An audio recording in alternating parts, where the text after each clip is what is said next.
Hello guys, welcome to our channel back.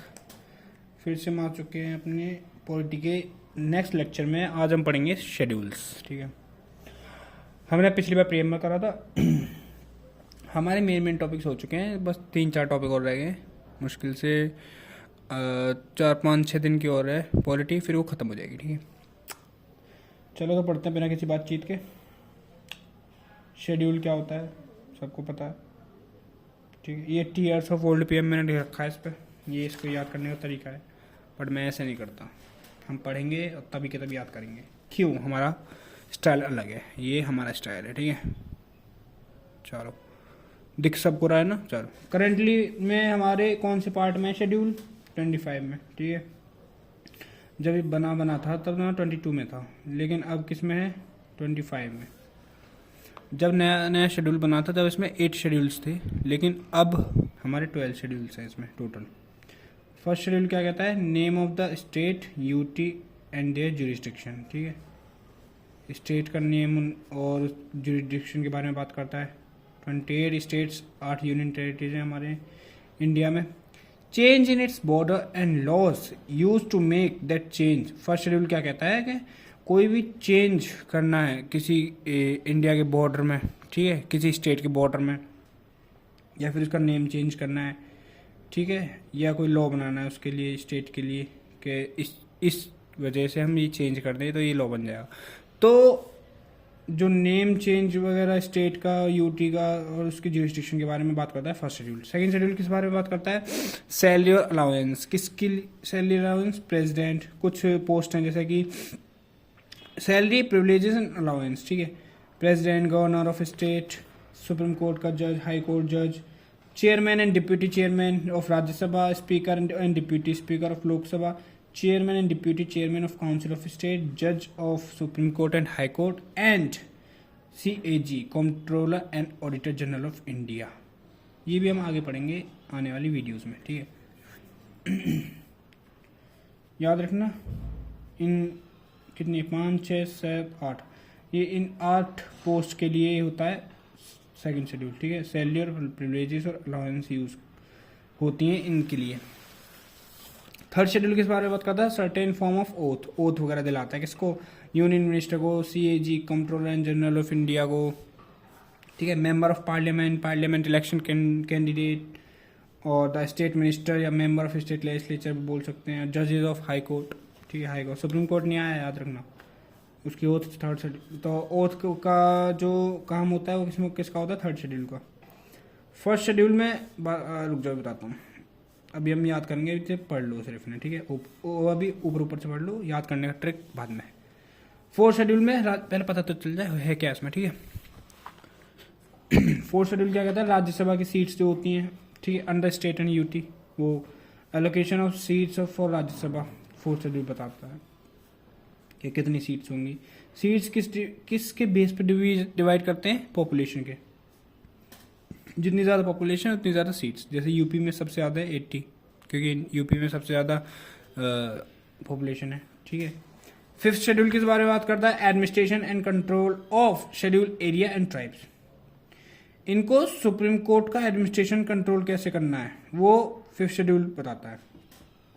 मतलब Andhra Pradesh, Chhattisgarh, Gujarat, Himachal, Jharkhand, Madhya Pradesh, Maharashtra, Orissa, Rajasthan and Telangana, ये 1, 2, 3, 4, 5, 6, 7, 8, 9, 10, ये 10 स्टेट्स जो है इनका एडमिनिस्ट्रेशन और कंट्रोल जो होगा वो बताता है हमारा फिफ्थ शेड्यूल। ठीक है, who declare the particular area.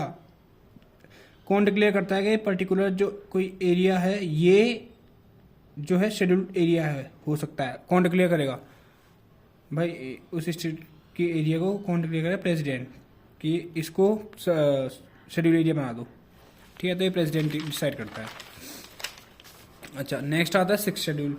ये बहुत इंपॉर्टेंट है, मुझे लगता है आएगा भी इस बार पेपर में। क्यों? क्योंकि अभी न्यूज़ में चल रहा है।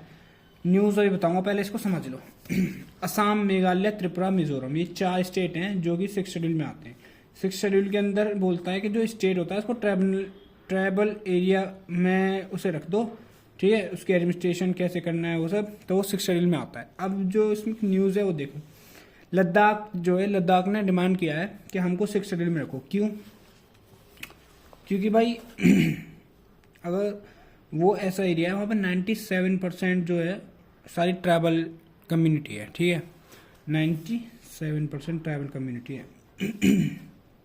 तो लद्दाख अगर लद्दाख को 6 शेड्यूल में रख देते हैं तो क्या फ़ायदा होगा उसको, फंड्स आएगा एक तो, ठीक है। सेंट्रल अगर जो ये 4 स्टेट्स हैं इनको क्या फ़ायदा होता है, इनके लिए फंड्स आता है, ठीक है, इंडस्ट्री ध्यान रखते हैं सिक्योरिटी वगैरह, तो ऐसे इसके लिए होगा, फंड्स आएगा तो गवर्नमेंट सरकार जो है सेंट्रल गवर्नमेंट वो फंड्स देगी डेवलपमेंट के लिए, एक वो एडवांटेज हो गया। इंडस्ट्री नहीं होगी कोई वहाँ पे, जब इंडस्ट्री नहीं होगी तो एनवायरनमेंट की सिक्योरिटी रहेगी वहाँ पे, ठीक है, अच्छा एनवायरनमेंट हो, साफ सुथरा, नो ट्रैवलर्स, हाँ ट्रैवलर्स हिसाब से रखो, वो चाहते हैं कि सारी भीड़ ना आए इकट्ठी, सिर्फ एक लिमिट बना दी जाए कि उतना ही ट्रैवल आए, ठीक है, ट्रैवलर्स आए घूमने। तो एक वो होगी सिक्योरिटी हो गई उसके लिए, परमिट टू विजिट, परमिशन लेनी पड़े घूमने के लिए, और नो लैंड टू बाई, ठीक है, और सिक्योरिटी मिलती है वही। तो इतने सारे एडवांटेज है। तो जो वो वहाँ पे ना लद्दाख में ये सब है नहीं इतना ज़्यादा, सरकार ज़्यादा ध्यान नहीं देती इस पर, तो इसीलिए ये मांग कर रही है। देखते हैं अब क्या होता है 6 शेड्यूल में। आप बताना मेरे को कमेंट में, क्या 6 शेड्यूल को क्या लद्दाख को 6 शेड्यूल में रखना चाहिए क्या उसको ट्राइबल एरिया बना देना चाहिए, स्टेट को घोषित कर देना चाहिए या नहीं। 7 शेड्यूल देखते हैं, यूनियन लिस्ट के बारे में बात करता है। Division of power between union and state terms of list. 3 तरह की लिस्ट होती है, यूनियन लिस्ट, स्टेट लिस्ट और कंकरेंट लिस्ट। इसमें ओरिजिनली 97 सब्जेक्ट्स होते हैं, लेकिन अब जो थे 100 सब्जेक्ट्स हो गए। किसमें? यूनियन लिस्ट में। स्टेट लिस्ट में 66 थे पहले, अब 61 हो गए। जो 66 से 61 हुए, 5 जो कट गए इसमें, 5 इसमें भेज दिए कंकरेंट लिस्ट में, क्या कि 47 से 52 हो गए, ठीक है। अभी क्या कहता है, policy make in union list. अगर कोई पॉलिसी बनती है यूनियन लिस्ट में तो कौन बनाता है? वो बनाते हैं सेंट्रल गवर्नमेंट, ठीक है, याद रखना। अच्छा, यूनियन लिस्ट में आता क्या क्या है? Defence, union, atomic energy, railway, war, peace, banking, post and telegraph, ठीक है, फॉरेन ट्रेड, पोर्ट्स, एयरवेज, इनके लिए। स्टेट लिस्ट की पॉलिसी कौन बनाता है? स्टेट गवर्नमेंट ही बनाएगी स्टेट लिस्ट की, सरकार थोड़ी बनाएगी। कौन कौन सी, किस किस के लिए? एग्रीकल्चर, पुलिस के लिए लिकर हटानी चाहिए, लगानी चाहिए कितनी, ठीक है, public health, local government, trade and commerce, कितने कहाँ से क्या जाना चाहिए, वो सरकार, कभी कभी वो सरकार भी देख लेती है, सेंट्रल गवर्नमेंट भी देख लेती है, ठीक है। बट अगर इमरजेंसी हो, जैसे कि वॉर वगैरह हो गई इमरजेंसी के टाइम पे, तो देख लेती है, मतलब स्टेट गवर्नमेंट तो है। Policy, law in concurrent list, इसमें दोनों आ सकती हैं, स्टेट और सेंटर। इसमें क्या क्या है? एजुकेशन हो गई, फॉरेस्ट हो गई, ठीक है, transfer of property other than agriculture, trade union, adulteration, ठीक है। अच्छा, आर्टिकल 248 है इसमें, यूनियन पार्लियामेंट, मतलब कि ऐसा कोई सब्जेक्ट जो 7 शेड्यूल की किसी भी लिस्ट में नहीं है, उस पर कानून बनाने का अधिकार यूनियन पार्लियामेंट का होगा, समझ रहे हो? ऐसा कोई भी सब्जेक्ट जो अभी मैंने सब्जेक्ट बोले, इनमें से जैसे कि ये बोले ना मैंने, तो इनमें से कुछ जरूरी नहीं, कुछ हैं जो इस 7 शेड्यूल में नहीं है, उनको उस लिस्ट में जो सब्जेक्ट नहीं है उस पर किसका अधिकार होगा? Union parliament. वो यूनियन पार्लियामेंट कानून बनाएगी उस पर, ठीक है, अगर बनाने होंगे तो। 42nd amendment act 1976, very important, याद रखना, इसको लिख देता हूँ, वेरी इंपॉर्टेंट, ठीक है। ये क्या होता है? Shifted below 5 subject from the state list to concurrent list. जो ये मैंने बताया था ना, ये देखो, ये जो 66 से 61 ये ट्रांसफर जो हो चुके हैं स्टेट लिस्ट से कंकरेंट लिस्ट में, ये 5 सब्जेक्ट ट्रांसफर कर दिए स्टेट लिस्ट, यही किस अमेंडमेंट के तहत किए? 42nd amendment act 1976। 8th schedule क्या कहता है? ओरिजिनल, ठीक है, स्टार्टिंग में 14 थी languages, deals with 22 official languages. जब ये बना था तो स्टार्टिंग में 14 थे, फिर अमेंडमेंट कर दिया तो 22 कर दिए, ठीक है, रिकॉग्नाइज बाय इंडियन कॉन्स्टिट्यूशन। अब 22 है, 22 ऑफिशियल लैंग्वेज है। लैंग्वेज की भाषा के बारे में 8th शेड्यूल बताता है, ठीक है। आर्टिकल 343 टू 351 तक। कौन कौन सी है अभी देखो, असामीज, बंगाली, कन्नड़। ओरिजिनल 14 थी लेकिन नाउ 22 है। ये 22 ये नहीं सारी। असामीज, पंजाबी, बंगाली, संस्कृति, कन्नड़, हिंदी, कश्मीरी, कोंकण, मलयालम, गुजराती, मणिपुरी, मराठी, नेपाली, पंजाबी, संस्कृति, सिंधी, तमिल, तेलुगु, उर्दू, ओरिया, नेपाली, डोगरी, संथली, मैथिली। हमारे मेरठ में डोगरा नाम भी है एक, हम मेरठ से हो ना, तो ये देखो डोगरी, तो हमारे यहाँ डोगरा मंदिर भी है एक शिव जी का, ठीक है। चलो अच्छा अब ये देख लो 21st अमेंडमेंट एक्ट 1967, इसके तहत कौन सी वाली ऐड करी गई थी? सिंधी, ठीक है, और कोंकण, मणिपुरी और नेपाली, ये 71st अमेंडमेंट एक्ट 1992 के तहत की गई थी ऐड। बोडो, डोगरी, मैथिली, संथली, ये 92 अमेंडमेंट एक्ट 2003। 21st, 71 और 92, 1967, 1992 और 2003। 8th शेड्यूल में 6 लैंग्वेजेस जो इंजॉय करते हैं क्लासिकल स्टेटस, कौन कौन सी? तमिल, संस्कृत, कन्नड़, तेलुगु, मलयालम, ओडिया। लेकिन ये न्यूज़ में आया अभी 2024 में क्लासिकल लैंग्वेजेस 11 हो गई। अब क्यों? क्योंकि ये 6 तो थी, अब ये 5 और आ गई हैं, ऐड कर दी गई हैं, ठीक है। मराठी, पाली, प्राकृत, असामी, बंगाली, MPPAB याद रखना, मराठी MPPAB, ठीक है। बाप में, ये देखो बाप में बंगाली, असामी, प्राकृत, पाली, मराठी, ठीक है, बाप में, मैं ही पापा। चलो 9th शेड्यूल। 9th शेड्यूल क्या कहता है? To give constitutional protection state land reforms laws has been included, deals with the state act and regulation that deal with land reforms and abolition of zamindari system, जो कि first amendment act 1951 के तहत किया था, ठीक है। जमींदारी system बताना क्या होता है, कमेंट में बताना। 10th शेड्यूल, किस किस को पता है जमींदारी सिस्टम क्या होता है बताना। 10th शेड्यूल क्या होता है? This schedule was added by 52nd amendment act 1985। 52nd, 52 से कौन सा शेड्यूल ऐड किया गया? 10th। 21st से कौन सी लैंग्वेज ऐड करी थी? सिंधी। 21st अमेंडमेंट ये रही, देखो ये रही, ठीक है। चलो ओके, ये हो गया। इसमें क्या है? Anti defection law. 10th schedule anti defection law के बारे में बात करता है। जैसे कि कोई पार्टी है एक्स, ठीक है, अब इसको टिकट मिली, अभी जो ये मतलब वो जीत गई इलेक्शन, तो अभी किसको ज्वाइन करेगी? पार्टी वाई को करेगी, ये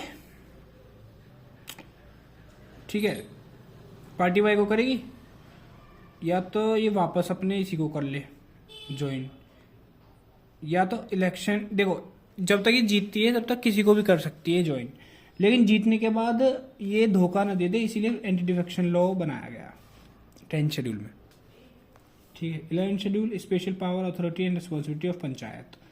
पंचायत की आ गई स्पेशल पावर, पंचायत के बारे में इतने याद रखो। कौन सा? 11th।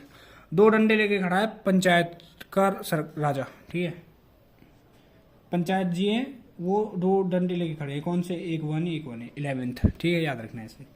8 स्टेट 29 मैटर, ठीक है, 73rd अमेंडमेंट एक्ट से ऐड किया गया 11th शेड्यूल में, ठीक है, 1992। ये जो शेड्यूल है ना 10th, 11th, 12th ये ऐड किए गए हैं, पहले सिर्फ 8 थे, मैंने बताया तो स्टार्टिंग में हमारे कितने थे, कहाँ गया ये रहा, स्टार्टिंग में सिर्फ 8 थे, 9, 10, 11, 12 ये चारों ऐड किए गए हैं। 9th किया गया था फर्स्ट अमेंडमेंट एक्ट 1951 से, 10th किया गया था हमारा 52nd अमेंडमेंट एक्ट 1985 से, 11th किया गया हमारा 73rd अमेंडमेंट एक्ट 1992 से, और 12th किया गया हमारा 74th अमेंडमेंट एक्ट 1992 से। म्यूनसिपैलिटीज के बारे में बात करता है, म्यूनसिपैलिटीज की पावर, अथॉरिटी एंड रिस्पॉन्सिबिलिटी के बारे में। और 11th शेड्यूल जो हमारा 2 डंडे पंचायत जिले के खड़े हुए हैं। म्यूनसिपैलिटी साफ सफाई कौन करेगा? 12th। पंचायत के बाद म्यूनसिपैलिटी आ गई, याद रखना। अब चलो इसको जरा याद कर लेते हैं आपके लिए। फर्स्ट शेड्यूल नेम, पहले में नामकरण हुआ। देखो जब बच्चा पैदा होता है तो उसका नामकरण होता है, तो सबसे पहले बच्चा पैदा हो गया इनका, स्टेट हमारा बच्चा है छोटा सा, ठीक है, उसकी ज्यूरिसडिक्शन, उसका नामकरण हो गया किस में? फर्स्ट शेड्यूल में। सेकंड दूसरी बार फिर जब वो बच्चा बड़ा हो गया होगा तो उसके लिए सैलरी चाहिए, ठीक है, नौकरी लगा ली उसने, सैलरी दे दी उसको, सैलरी अलाउंस प्रिविलेजेस, जब उसकी नौकरी लग गई, ठीक है, बढ़िया IAS वाईएएस बन गया, उसको मिल गया, मंत्री बन गया, ले मंत्री बना दिया तुम्हारे भाई ने उसे, ठीक है। फिर उसके बाद उसने ओथ ली मंत्री बनने के बाद, थर्ड शेड्यूल में। फोर्थ शेड्यूल में वो राज्यसभा की सीट पे बैठ गया, ठीक है। फिफ्थ शेड्यूल में उसको एडमिनिस्ट्रेशन कंट्रोल एडमिनिस्ट्रेशन देखने चला गया शेड्यूल एरिया का, ठीक है। ट्रैवल्स में उसने सोचा क्या थोड़ा घूमने, जंगल वंगल घूम के आते हैं, जरा लोग मिल के आते हैं, ट्रैवल पीपल देख के आते हैं क्या होता है, ठीक है। सिक्स शेड्यूल में ट्रैवल एरिया गया वो ट्रैवल, ठीक है, पहला शेड्यूल ट्राइब था, ट्रैवल एरिया आ गया सिक्स में। सेवेंथ में फिर उसने एक लिस्ट बनाई, कौन सी, यूनियन लिस्ट, ठीक है। उसके बाद एट्थ शेड्यूल में लिस्ट बनाई कि मुझे यहाँ और घूमने जाना है। फिर बाद में उसने एट्थ शेड्यूल में क्या किया, डील्स विद ऑफिशियल लैंग्वेजेस। जब वो अलग अलग जगह गया तो उसने सोचा यार अलग अलग जगह जाऊंगा, अलग अलग लैंग्वेजेस के लोग होंगे तो मुझे सीखनी पड़ेंगी लैंग्वेजेस, ठीक है। तो एट्थ तक आके उसने ऑफिशियल लैंग्वेजेस सीखी, समझ गए। उसके बाद ये खत्म हो गई थी, लेकिन फिर उसने सोचा, उसका भैया आया, उसने ऐड की कि भाई 9, 10th, 11th, 12th 4 मेरी भी बातें सुन ले, ठीक है। तो उसने कहा चलो ठीक है। फर्स्ट अमेंडमेंट, फर्स्ट बात क्या थी, 9th schedule, first amendment act 1951, याद रहेगा, ठीक है। 10th शेड्यूल में क्या था, जिम्मेदारी सिस्टम वाला, याद, ठीक है। और 10th शेड्यूल में क्या था, 52nd अमेंडमेंट एक्ट 1985 से ये एंटी डिफेक्शन लॉ, कोई भी पार्टी ज्वाइन मत करिए, तू किसी और के संग मत जाइए, सब मेरे साथ जाइयो। 10th शेड्यूल, ठीक है, 10वीं 10th क्लास में मेरे साथ ही चलियो, कोई किसी और के संग मत जाइयो। 11th में पंचायत जी खड़े हुए हैं बाहर डंडा लेके, तो उनको भी ले जाना है। और 12th में फिर उन्होंने म्यूनसिपैलिटीज को बुला लिया, बस बात खत्म हो गया, सिंपल, इसे कहते हैं निमोनिक्स। चलो अभी क्वेश्चन है तो वो NDA का है और CDS का। वेमेन कॉन्स्टिट्यूशन ऑफ जर्मनी, इसमें बताना है इस फीचर बोरोड किए या सोर्सेस, ठीक है, क्या ये सही है। वेमेन कॉन्स्टिट्यूशन ऑफ जर्मनी से, फेडरल स्कीम ऑफ पॉलिटी नहीं, ये USSR से किया था हमने। ऑस्ट्रेलियन कॉन्स्टिट्यूशन कहाँ से किया है, कंकरेंट लिस्ट, जो कंकरेंट लिस्ट है वो ऑस्ट्रेलियन कॉन्स्टिट्यूशन की से किया है, यस, ठीक है। ऑस्ट्रेलिया में लिस्ट बना दी थी, ऑस्ट्रेलिया में गया तो उसको लैंग्वेज सीखनी पड़ती, लैंग्वेज किस में आई थी, 8th में, ठीक है, 8th तरह की लैंग्वेज सीखनी पड़ती है उसको। और election of member of Rajya Sabha उसको, ठीक है, ये साउथ अफ्रीका में। राज्यसभा कब था, 7th में था, देखते हैं जरा क्या किस में था। राज्यसभा 7th में नहीं था, 7th में तो शेड्यूल उसने देखो लिस्ट बनाई थी, तभी तो 8th में लैंग्वेज सीखने गया था, ठीक है, हाँ। और 6th में भाई उसको ट्राइबल एरियाज में गए थे, ठीक है भाई, ये भी याद आ गया। और 5th में शेड्यूल ट्राइब्स, ओके, घोषित कर दिया था। उससे पहले आता है 5th में आता है हमारा क्या, ये क्या कॉन्करेंट लिस्ट की बात थोड़ी, इलेक्शन ऑफ राज्यसभा में, देखते हैं क्या हम सही है भाई। ये देखो 4th में 5th में तो हमारा एडमिनिस्ट्रेशन था, शेड्यूल ट्राइब एरिया, ठीक है। 10 वो थी schedule area and schedule tribe, 4th में हाँ 4th ही बोला था, तो मैं गलत बोल दिया, ठीक है। 4th में ये पता, मैंने ऑनेस्टली पता मैंने याद नहीं किए थे, मैंने अभी तुम्हारे सामने बैठे बैठे याद किए, देखा तो थोड़ा हो जाता है गड़बड़। Advisory jurisdiction of supreme court, US constitution, ऐसे याद हो गए खत्म। तो 2 and 3 ओनली। अच्छा, guardian of the Indian constitution मैंने पढ़ा रखा है सुप्रीम कोर्ट से, ठीक है, इतना ही था, ज़्यादा बड़ा नहीं था। देखो अभी तक मुश्किल से 20 मिनट्स हुई हैं, ठीक है, 20 और हमारा शेड्यूल भी ख़त्म हो चुका है। शेड्यूल नहीं है, इसमें कुछ पढ़ने वाला है नहीं। चलो तो रवाना लेते हैं इससे भी, ठीक है, जल्दी ख़त्म हो जाएगा, इतना बड़ा टॉपिक नहीं रहेगा। हमने जो मेन टॉपिक्स थे ना हमारे, फंडामेंटल राइट्स, ड्यूटीज़ वगैरह वो सब कर ली, जिसमें क्वेश्चंस आते हैं। रिट्स, ठीक है, रिट्स हो गई, फंडामेंटल राइट्स हो गई, जुरिस्डिक्शन हो गई, प्रीएम्बल हो गया हमारा, प्रीएम्बल से हर बार एक क्वेश्चन नहीं आ रहा है, ठीक है। और इस बार तो पेपर भी अप्रैल में शायद, तो बहुत तगड़ा पेपर बन जाएगा, उतनी ही तगड़ी हम प्रैक्टिस करेंगे, क्वेश्चंस लाएंगे और प्रिपरेशन करेंगे, तो बस अपने आप पेपर क्लियर हो ही जाएगा। तो डोंट वरी, बी पॉजिटिव और करते रहो, लगे रहो, ठीक है, स्ट्रेस लेने की ज़रूरत नहीं है, अभी है तुम्हारे पास 4 महीने आराम से। चलो अपना महीने के टारगेट्स बनाओ, दिन के टारगेट्स बनाओ, करो, कंप्लीट करो, जोर लगा दो, ठीक है, सारी पावर लगा दो जितनी है। चलो ठीक है, ध्यान रखो, सब्सक्राइब, लाइक, शेयर कर देना करना हो तो। जय हिंद।